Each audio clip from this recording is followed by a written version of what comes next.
بسم اللہ الرحمن الرحیم۔ الحمد للہ والصلاة علی اہلہا اما بعد۔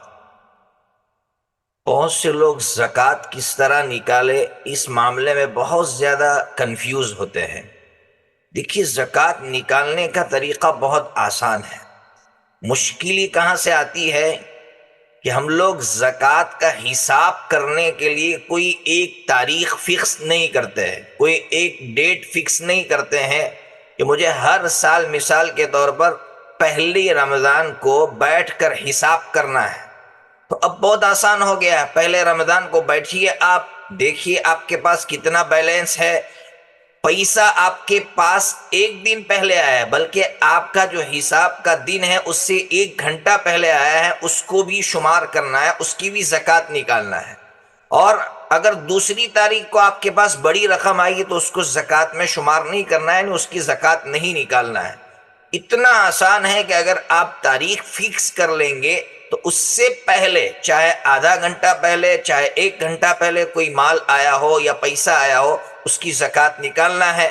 اور آپ کی جو حساب کی تاریخ ہے اس کے بعد اگر آپ کے پاس کروڑوں کی رقمیں آ رہی ہے تو اس کی زکوٰۃ نہیں نکالنا ہے۔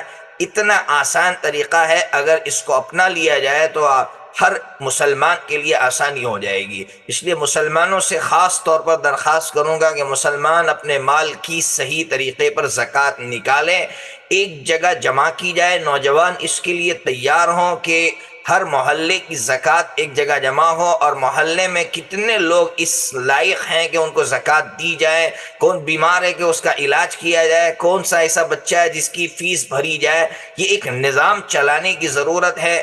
ہر جگہ بیت المال توکل ٹرسٹ کے نام سے مسلمان یہ نظام چلائے۔ میں حضرت مولانا منیر صاحب کالینہ والے، ان کا ایک مقولہ ہے وہ آپ تک پہنچاتا ہوں۔ حضرت مولانا سے کسی نے سوال کیا کہ بمبئی شہر میں اتنے زیادہ گناہ ہوتے ہیں لیکن ہم نے کبھی اس طرح کوئی باڑھ آتے ہوئے نہیں دیکھی یا پھر اس طرح کا کوئی عذاب نہیں دیکھا۔ تو حضرت مولانا نے فرمایا کہ بمبئی شہر کے لوگ اپنے مالوں کی زکوٰۃ صحیح طریقے پر نکالتے ہیں، اس لیے ہر شہر والے جو ہے اپنے مالوں کی زکوٰۃ صحیح طریقے سے نکالیں۔ اللہ تبارک و تعالی ہمیں اپنے اپنے مالوں کی زکوٰۃ صحیح طریقے پر نکالنے کی توفیق عطا فرمائے۔